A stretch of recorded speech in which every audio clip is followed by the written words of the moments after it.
नमस्कार, बहुत स्वागत है आपका। आप देख रहे हैं हमारी खास पेशकश हमें फिक्र है आपकी, और मैं हूं आपके साथ मनीष शर्मा। मौसम के मिजाज में लगातार बदलाव हो रहा है। मौसम में हो रहे बदलाव से छोटे बच्चे बड़े हो चाहे वो बीमार पड़ रहे हैं। बच्चे सर्दी, खांसी, बुखार के चपेट में आ रहे हैं, और इसकी एक वजह कमजोर इम्यूनिटी पावर हो सकती है। आमतौर पर देखा गया है कि वायरल इन्फेक्शन होने पर लोग बिना डॉक्टर की सलाह के ही बच्चों को दवा देते हैं, जो सेहत के लिए नुकसानदायक साबित हो सकती है। वायरल इन्फेक्शन में बिना डॉक्टर की सलाह के कोई भी दवा लेना खतरनाक साबित हो सकता है। तो आइए जानते हैं कौन से लक्षण बच्चों में दिखें तो सावधान हो जाएं। और आज हम एक्सपर्ट्स के जरिए आपके तमाम सवालों के जवाब आप तक पहुंचाएंगे, क्योंकि हमें फिक्र है आपके।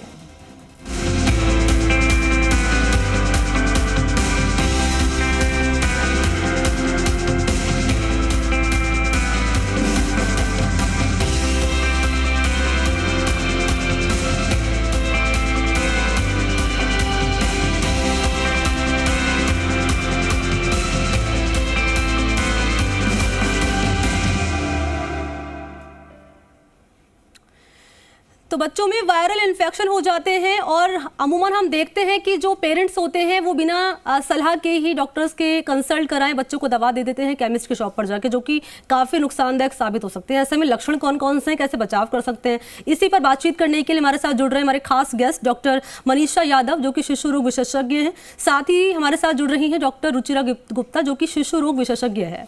आप दोनों का बहुत बहुत स्वागत है हमारे इस खास पेशकश में शामिल होने के लिए। तो देखिए, हमारे आज के एक्सपर्ट बताएंगे बदलते मौसम की वजह से बच्चों में जो खतरा बढ़ रहा है उससे कैसे निपटा जा सकता है। और साथ ही अगर आपके मन में भी कोई सवाल है, कुछ आप जानना चाहते हैं, तो हमारे साथ जुड़कर एक्सपर्ट से अपने सवाल आप कर सकते हैं। नंबर इस वक्त आपकी टीवी स्क्रीन पर हम दिखाएंगे, वो नंबर आप नोट करिए, और इस नंबर पर कॉल करके आपके जो भी सवाल है वो हमारे एक्सपर्ट से आप कर सकते हैं। तो देखिए, नंबर है हमारा 0120-715-3826। इसके अलावा 0120-715-3787। इन नंबर्स पर कॉल करके आपके जो भी सवाल हैं वो आप हमारे एक्सपर्ट से कर सकते हैं। कुछ आप जानना चाहते हैं इस विषय से जुड़ा हुआ, तो वो भी आप जान सकते हैं।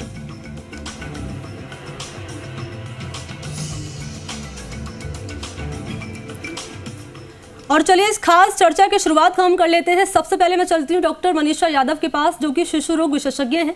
मनीषा जी, बहुत स्वागत है आपका इस खास कार्यक्रम में शामिल होने के लिए। और पहला सवाल आपसे मैं करूंगी यही सवाल कि आखिर जो इन्फेक्शन बच्चों में होते हैं, क्योंकि मौसम अब बदल रहा है, तो ऐसे में शुरुआती लक्षण इसके कौन कौन से देखे जाते हैं और उसका बचाव कैसे कर सकते हैं?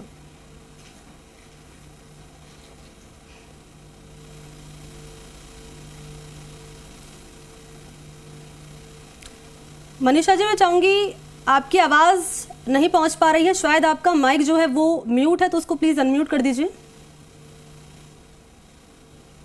सॉरी, अब सुन पा रहे हैं? जी जी। तो जो वायरस होता है, हर वायरस की अपनी एक प्रतिक्रिया होती है जिसके तहत वो काम करता है।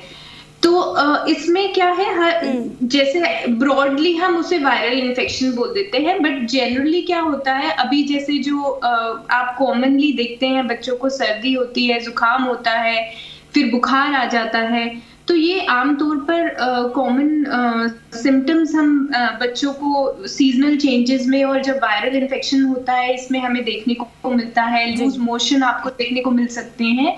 उसके अलावा अभी बहुत पीछे हमारे यहाँ दिल्ली में hand, foot and mouth disease चली थी, वो भी एक तरह का वायरल इन्फेक्शन था। तो इस प्रकार से अलग अलग लक्षण के साथ ही आ सकते हैं, रैशेस के साथ आ सकते हैं, वोमिटिंग के साथ भी हो सकते हैं। तो तरह तरह के लक्षण हैं। इसमें हमें ध्यान में ये रखना है कि रेड फ्लैग साइंस कौन से हैं। देखिए, जो सबसे जरूरी बात है वो ये है कि कब हमें बच्चे को, जैसे कई बार आप हॉस्पिटल जाते हैं, डॉक्टर कहते हैं बच्चे को एडमिशन की जरूरत है, पर पेरेंट्स क्या होते हैं, पेरेंट्स को लगता है कि आमतौर पर कि डॉक्टर जो है ऐसे ही कह रहे हैं एडमिशन के लिए, और बच्चे को नहीं स्टे बैक कराना चाहते हैं। तो हमें रेड फ्लैग साइंस, जो मुझे लगता है हमें सबको अवेयर होना चाहिए कि बच्चा बार बार वॉमिटिंग करे, बच्चा ड्राउजी हो जाए, बच्चा खाना नहीं खाए, इनकंसोलेबली क्राई करे, या फिर उसको खांसी 1 हफ्ते से ज्यादा चल रही है ट्रीटमेंट के बावजूद भी, या बुखार परसिस्टेंटली 1 हफ्ते से ज्यादा आ रहा है, या फिट्स थ्रो कर रहा है, या सीजर्स आ रहे हैं, तो इन सब चीजों में स्पेशली हमें रेड फ्लैग साइंस के तहत बच्चे को तुरंत डॉक्टर के पास लेकर जाना चाहिए, सलाह मशवरा करके आगे उसका ट्रीटमेंट प्लान करके इलाज करवाना चाहिए। जी, बेहद महत्वपूर्ण जानकारी आपने डॉक्टर से यहाँ पर साझा की है मनीषा जी। अब हम रुचिरा जी का रुख कर लेते हैं, ये भी शिशु रोग विशेषज्ञ हैं। रुचिरा जी, आपका भी बहुत बहुत स्वागत है इस खास कार्यक्रम में शामिल होने के लिए हमारे साथ। सवाल आपसे मेरा ये रहेगा जो कि अभी मनीषा जी ने बताया है, इससे से जुड़ा एक सवाल ये रहेगा कि अमूमन हम देखते हैं, क्योंकि आपके पास तमाम मरीज आते होंगे, स्पेशली बच्चों की अगर बात कर ली जाए, तो देखते हैं कि शुरुआत में जब कुछ होता है तो उसे अनदेखा कर दिया जाता है और केमिस्ट की शॉप पर जाकर हम कहते हैं भाई ये टैबलेट खा लो और ठीक हो जाएगा। वो कितना खतरनाक साबित हो सकता है और सीवियर लक्षण कौन कौन से हैं कि भाई अब अगर पहुंच जाए तो अब तो डॉक्टर को दिखाना जरूरी है? जैसे कि अभी डॉक्टर मनीषा ने बोला जी कि कुछ रेड फ्लैग साइन, एक तो सबसे पहला जो आपका सवाल था कि ओवर द काउंटर प्रिस्क्रिप्शन अपने आप ही सेल्फ ट्रीटमेंट कर लेना जी, वो कई बार बहुत ही जानलेवा और ख़तरनाक साबित हो सकता है। उसका कारण यह है कि आप शुरू के जो इम्पोर्टेंट 3-4 दिन होते हैं जिसमें कुछ किया जा सकता है, for example dengue shock syndrome या डेंगू जिसमें शॉक ज़्यादा कॉमन आता है, तो उसमें क्या होता है कि अगर आपने शुरू के 2-3 दिन ही बर्बाद कर दिए, फिर जब तक आप हॉस्पिटल पेशेंट को लाएंगे तब तक डॉक्टर भी कुछ ज़्यादा उसमें सहायता नहीं कर सकते। वैसे भी डेंगू शॉक सिंड्रोम टाइप की पिक्चर बहुत ख़तरनाक होती है। तो ओवर द काउंटर में अदरवाइज ऑल्सो अननेसेसरी मैं देखती हूँ ऐसा हर रोज़ कोई ना कोई पेशेंट, मतलब एवरीडे 3-4 पेशेंट आपके पास आएंगे जो सेल्फ ट्रीटमेंट करके आ रहे हैं या केमिस्ट से दवाई लेकर आ रहे हैं। प्रॉब्लम यह है कि जो एक्चुअल लोग सोचते हैं कि बुखार तेज़ हुआ तुरंत एंटीबायोटिक दो। हर किसी को एंटीबायोटिक तो जब तक आपके पास आता है वो एंटीबायोटिक ऑलरेडी सेल्फ ट्रीटमेंट होगा या फार्मासिस्ट से ले लिया होगा या कुछ भी, ऐसे करके वो लेकर आ जाते हैं और एक नहीं कभी कभी 2-2 antibiotic and all what not kind of treatment. जबकि अगर बच्चा वायरल है, वायरल इन्फेक्शन से ग्रसित है, तो उसे उसकी ज़रूरत ही नहीं है। अननेसेसरी यूज़ ऑफ एंटीबायोटिक्स बहुत ज़्यादा खतरे लाता है। नंबर 1, जब उसकी ज़रूरत ही नहीं है तो बच्चे को जो एंटीबायोटिक बच्चा लेगा शरीर में जाएगा तो उसके भी साइड इफ़ेक्ट्स होते हैं उससे। दूसरी चीज़ हाफ हार्टेड ट्रीटमेंट होता है, जब ज़रूरत ही नहीं है आप दे रहे हैं, धीरे धीरे रेजिस्टेंस उस एंटीबायोटिक का जो एक्चुअल बैक्टीरिया है जिसके अगेंस्ट वो से काम करना चाहिए, उससे वो जब एक्चुअल इन्फेक्शन उस टाइप के बैक्टीरिया से होता है तो उनका उतना अच्छा रिजल्ट नहीं आता, उतनी अच्छी एंटीबायोटिक काम नहीं कर सकती क्योंकि उनका मिसयूज़ हुआ है। इसको बोलते हैं एंटीबायोटिक अब्यूज़। पैरासिटामोल, बुखार है, आप पैरासिटामोल कोई भी बुखार कम करने की दवाई ले लें, वो भी ठीक है, उसमें जहाँ तक हम सोचते हैं कोई इतना प्रॉब्लम वाली बात नहीं है। लेकिन उसके बियॉन्ड अगर कुछ है, कई बार जो आपको दिखता है एक्चुअली एज अ पेरेंट आप उतना नहीं समझ पा रहे हैं और बच्चे के शरीर में बहुत कुछ चल रहा होता है। So over the counter drugs के मैं बिल्कुल सख्त अगेंस्ट हूँ और मेरा सजेशन और सलाह है सबको कि कृपया करके ऐसी चीज़ ना करें, क्योंकि जब अल्टीमेटली आप डॉक्टर के पास जाते हैं तो आपने वो क्रिटिकल टाइम ऑलरेडी वेस्ट कर दिया। किसी को भी बच्चे को अगर बहुत बुखार है तो मैं ये नहीं कहती कि बहुत तेज़ बुखार, मतलब बुखार आया और तुरंत डॉक्टर के पास चलिए, नहीं, ज़रूरत नहीं है। आप बुखार की दवाई देते रहें, पैरासिटामोल वगैरह दे सकते हैं, एसिटामिनोफेन वगैरह, लेकिन उसमें आपको कुछ रेड फ्लैग साइंस देखने हैं कि कब हमें डॉक्टर के पास तुरंत जाना है। अदरवाइज़ हल्के फुल्के वायरल होते हैं, 2-3 दिन रहते हैं, अपने आप ठीक भी हो जाते हैं क्योंकि बॉडी अपने आप भी कॉम्पनसेट करती है, अपने आप भी फाइट करती है। और हमें अपनी बॉडी को फाइट करने देने को और या बच्चे की बॉडी को उस पर्टिकुलर इन्फेक्शन से फाइट करने देने का और उसके ऊपर विजय पाने का इतना समय देना चाहिए। पर ये तब है जब इन्फेक्शन माइल्ड है।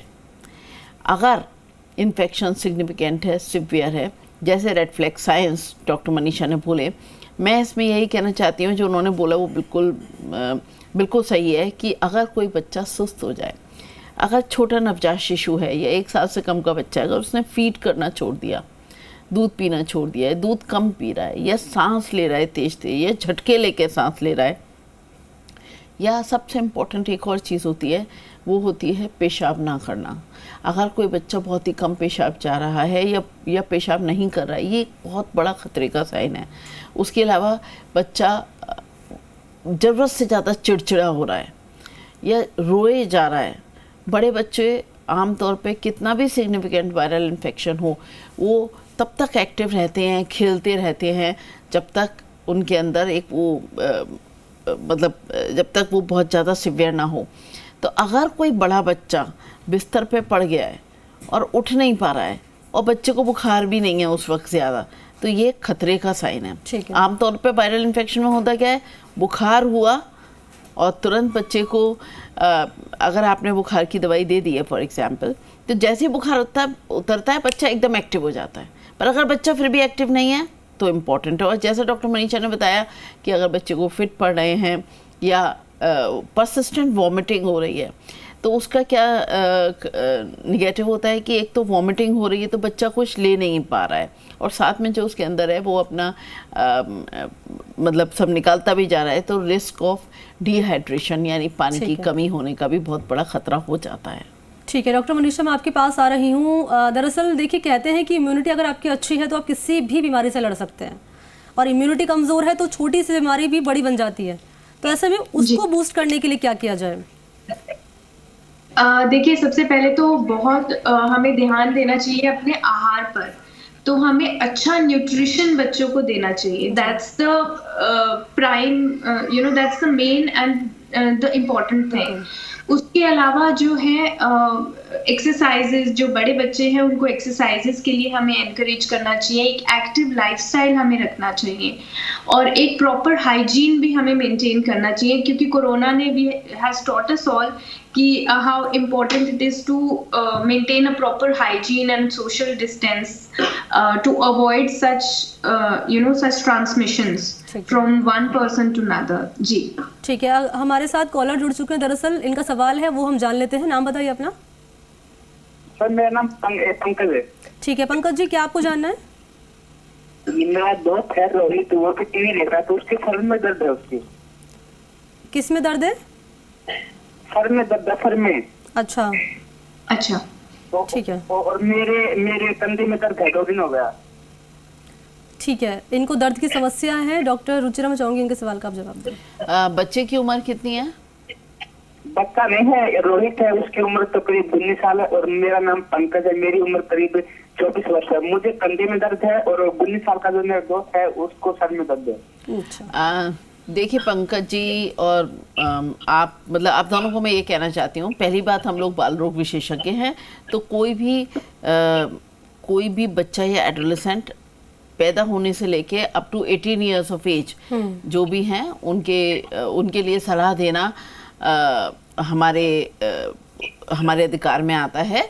लेकिन जैसा कि आप कह रहे हैं आपके सर में दर्द रहता है और ये, तो आप अपना आँखों का चेकअप करवाइए, और कई बार साइनसाइटिस वगैरह होती है उसकी वजह से भी हो सकता है, और कभी कभी दिमाग के अंदर भी कोई इशू रह सकता है।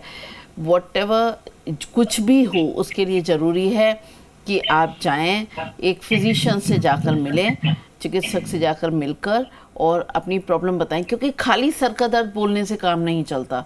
सर का दर्द कहाँ होता है, कितनी देर रहता है, किस वक्त होता है, कब बढ़ता है, कब कम होता है, और कितने हिस्से में होता है सर के, कितना ड्यूरेशन है, बहुत चीज़ें इसमें हैं। साथ में इसमें ब्लड प्रेशर नापना बहुत ज़रूरी होगा। तो इसलिए मेरी आपसे ये सलाह है कि आप कृपया करके जल्दी अपने पास के किसी फिजिशियन के पास जाएं और अपना पंकज जी दोनों का चेकअप करवाएं। बिल्कुल पंकज जी, यही सलाह दी गई हमारे एक्सपर्ट्स की ओर से कि फिजिशियन के पास जाएं और कंसल्ट उनको कराएं। अगले कॉलर का हम रुख कर लेते हैं, हमारे साथ जुड़ चुके हैं। नाम बताइए अपना।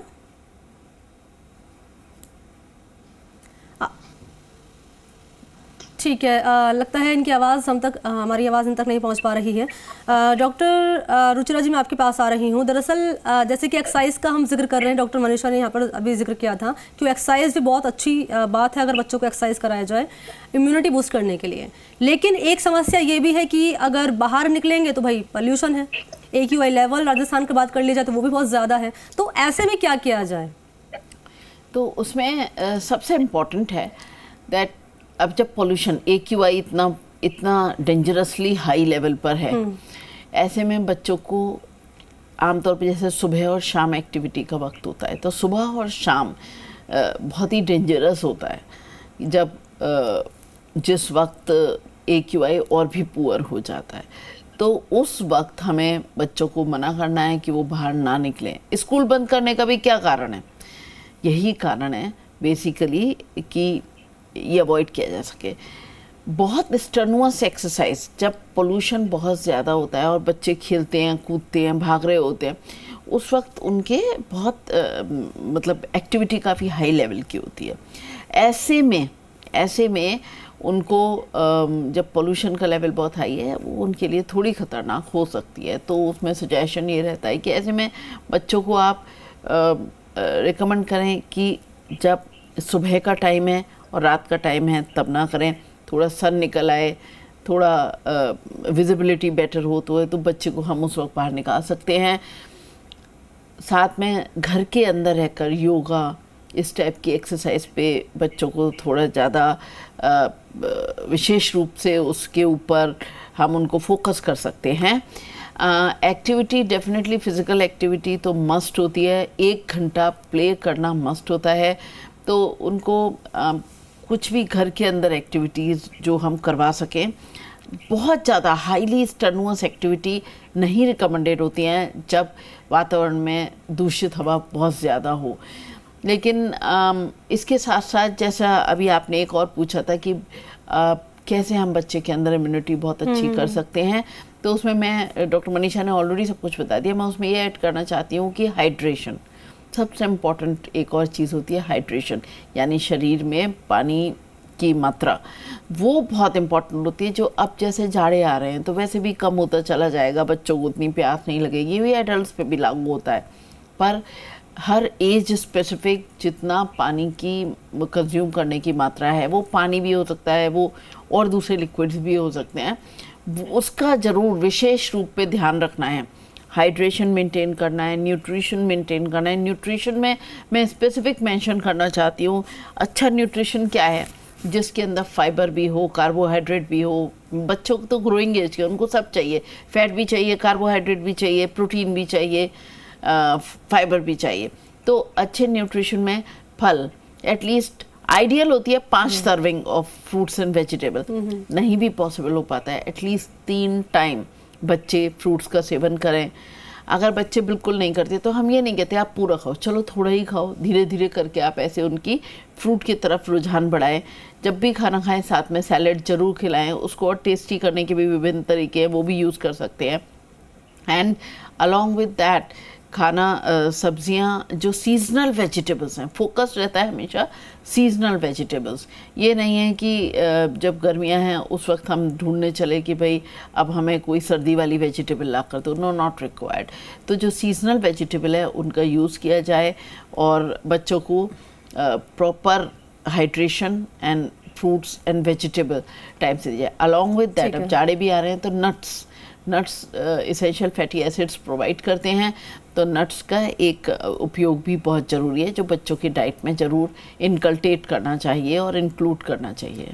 बिल्कुल डॉक्टर मनीषा, जैसे कि हम देखते हैं कि इन्फेक्शन होता है या बुखार हो जाता है, कोल्ड हो जाता है बच्चों में, तो बहुत जल्दी वीकनेस भी हम देखते हैं कि बहुत जल्दी कमज़ोरी भी उनमें आ जाती है। तो उसके लिए क्या करें माता पिता अपने बच्चों के लिए? और एक चीज़ हम दिखा रहे हैं, अभी ग्राफिक्स प्लेट में हम चला रहे थे की जानकारी के लिए कि आंखें लाल हो जाती हैं बच्चे की। और एक चीज़ और हम देखते हैं कि जैसे इन्फेक्शन होता है, बच्चों को इतनी जानकारी नहीं होती तो वो अपनी आंखों पे भी हाथ लगा लेते हैं, तो वो कितना ज़्यादा हार्मफुल हो सकता है? ये जो आप बोल रहे हैं आंखें लाल होना खांसी जुकाम के दौरान में, ये नॉर्मल वायरल इन्फेक्शन के सिम्टम्स हैं। और इनमें हम यही एडवाइस करेंगे कि एक तो आंखों को बच्चों को अवॉइड, समझाएंगे कि उन्हें टच नहीं करें बार बार। नेवरदलेस हैंड वॉशिंग हाइजीन हम बच्चों को सिखाएंगे, so that whenever the baby touches the eyes तो वो साफ हाथों से छुए। उसके अलावा जो वीकनेस की आप बात कर रहे हैं, उसके लिए आपको पहले ये समझना पड़ेगा कि बेसिकली जो बच्चे होते हैं तो उनमें जो वायरल इन्फेक्शन है वो क्या करता है, वो हेल्दी सेल्स पे जाके अटैक करता है और वहाँ पे अपनी कॉलोनीज बनाता है और मल्टीप्लाई करता है। तो उस पूरी प्रक्रिया में क्या होता है कि जो बच्चे हैं उनका जो इम्यून रिस्पॉन्स है जो ऑलरेडी वीक होता है वो उसको कम्बैट नहीं कर पाता। इसलिए स्वाभाविक है कि बच्चे को अगर वायरल इलनेस हुई है तो उसके बाद में उसको थकान और उसको स्पेशली डेंगू वगैरह जैसा होता है उसमें रिकवर होने में समय लगता है। तो उसको ग्रेजुअली अच्छा पौष्टिक आहार दे करके और धीरे धीरे बच्चे की मदद कर करके उसको रिकवर करना चाहिए। एकदम से ये एक्सपेक्ट ना करें कि बच्चा आज अब तो ठीक हो गया, अब he will be able to do everything जो हम एक्सपेक्ट करते हैं। Give the child some time to come out of what he is been through. ठीक है, अगले कॉलर का हम रुको कर लेते हैं। इस वक्त हमारे साथ जुड़ चुके हैं फोन लाइन पे, इनका सवाल हम जान लेते हैं, फिर हम लौटेंगे अपने गेस्ट के पास। नाम बताइए अपना। मेरा नाम सुशील कुमार है मैडम। सुशील जी, क्या सवाल रहेगा आपका? मैडम मेरा बच्चा है, पोता छोटा 6 साल का, तो वो जो है खाना नहीं खाता है, बाजार की चीजें खाता है, खाना नहीं खाता है। अच्छा डॉक्टर मनीषा, ये मुझे लगता है कि सभी पेरेंट्स की शिकायत है कि बच्चे बाहर की चीजें ज्यादा खाते हैं, घर का कम खाते हैं। So I'm a new mother and I have the same complaint with my own child. So that's okay. तो बेसिकली क्या है, ऐसे केस में हम बेबी का वेट ऑब्जर्व करते हैं। उम्र के हिसाब से अगर वजन सही होता है तो हम जंक फूड को कट आउट करते हैं। 24 आवर्स की डाइटरी रिकॉल हम रखेंगे कि पेरेंट्स को बोला जाता है 24 घंटे में बच्चा कितना कुरकुरा खा रहा है, एक पैकेट कितने समय में, रोटी कितनी खाई कितने समय पे।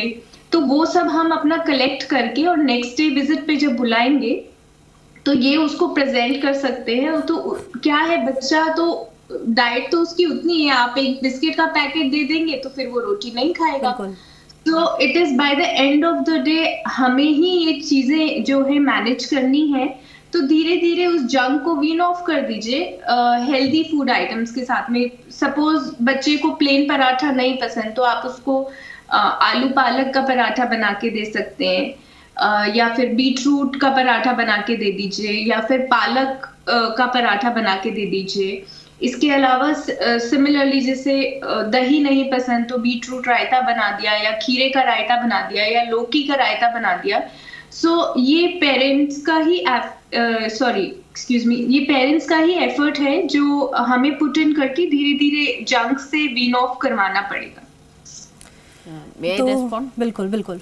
सो इसमें एक इम्पॉर्टेंट चीज़ है कि ये बच्चों को जंक खाने की आदत पड़ी कैसे, वो हम खुद डालते हैं, एडल्ट्स ही वो सब करवाते हैं। अब अगर एक 6 साल के बच्चे को हमें करना है और हम ये बोल दें कि भाई आपको सिर्फ यही खाना है, आप जंक आज से नहीं खाओगे, ये एक प्रैक्टिकल सोल्यूशन तो होने वाला नहीं है। जैसा डॉक्टर मनीषा ने कहा, एक स्लो प्रोसेस, उसमें आपका एक बहुत मेरा सजेशन, बिकॉज ये हर पीडियाट्रिशियन के पास आता है और उसमें हम यही बोलते हैं कि आज की डेट पे अगर आपके पास कोई बच्चा आ रहा है विद दिस प्रॉब्लम तो हम पेरेंट्स से यही बोलते हैं कि भाई आप इसमें डिसिप्लिन ले आओ। डिसिप्लिन कैसे लाना है कि आप एक फॉर एग्जांपल वीक में एक दिन आप जंक डे बना दो, चीट डे बना दो, खाने दो उसे जंक चीज़ें, पर आप उसके लिए बाकी 6 डेज आप उसको बोलो ये जंक डे तभी रहेगा जब 6 दिन आप अपना खिला रहे हैं प्रॉपर फूड जो आप खिलाना चाहते हैं। बिल्कुल डॉक्टर रुचिरा, डॉक्टर मनीषा, आप दोनों का बहुत बहुत शुक्रिया हमारे साथ जुड़ने के लिए और महत्वपूर्ण जानकारी आपने साझा की, उसके लिए बहुत बहुत शुक्रिया आप दोनों का। Thank you. तो तमाम बातों का आपको ध्यान रखना है। फिलहाल इसी के साथ हमारी इस खास पेशकश में इतना ही। मुझे दीजिए इजाजत। नमस्कार।